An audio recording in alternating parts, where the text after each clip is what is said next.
12వ అధ్యాయము భక్తి యోగము. అర్జున భక్తి యోగంలో ఒక శ్లోకం తెలుసుకున్నాం ఈరోజు. హరే కృష్ణ. భగవద్గీత యథాతథము 12వ అధ్యాయము భక్తి యోగము. అర్జున ఉవాచ ఏవం సతతయుక్తాయే భక్తా స్వాం పర్యుపాసతే ఏ సవ్యక్షారమవ్యక్తం తేషాం కే యోగవిత్తమః.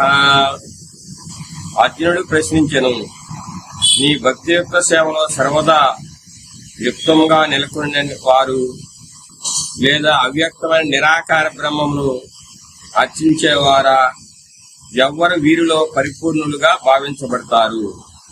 హరే కృష్ణ. దీనిలో అర్జునుడు భగవంతుని అడుగుతున్నారనమాట. ఏమంటే, ఓ ప్రభు కృష్ణ,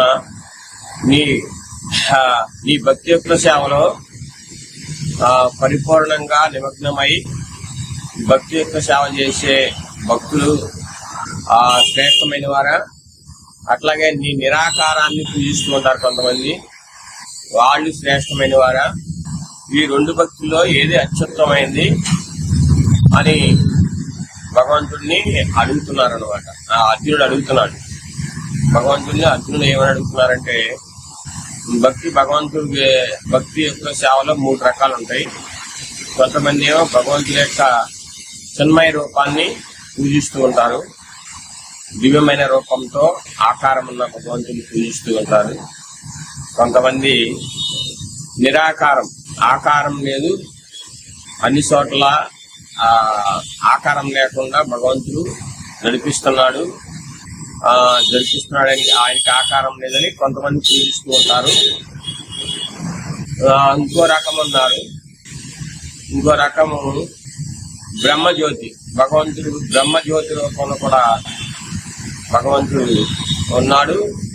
అది కూడా దాని ద్వారా కూడా కొంతమంది పూజిస్తూ ఉంటారు.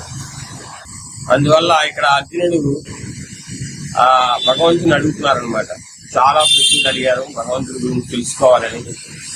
తర్వాత ఆయన గురించి భగవతత్వాన్ని ఎట్లా అర్థం చేసుకోవాలి, ఏ విధానం ద్వారా నీ సేవ చేయటం గాని, నీ నిరాకారం సేవ చేయటం గాని, అట్లాగే బ్రహ్మజ్యోతితో ఉన్న నిన్ను తెలుసుకోవటం గాని, వీటిలో ఏది శ్రేష్టమైంది అని భగవంతుడిని అడుగుతాడు అర్జునుడు.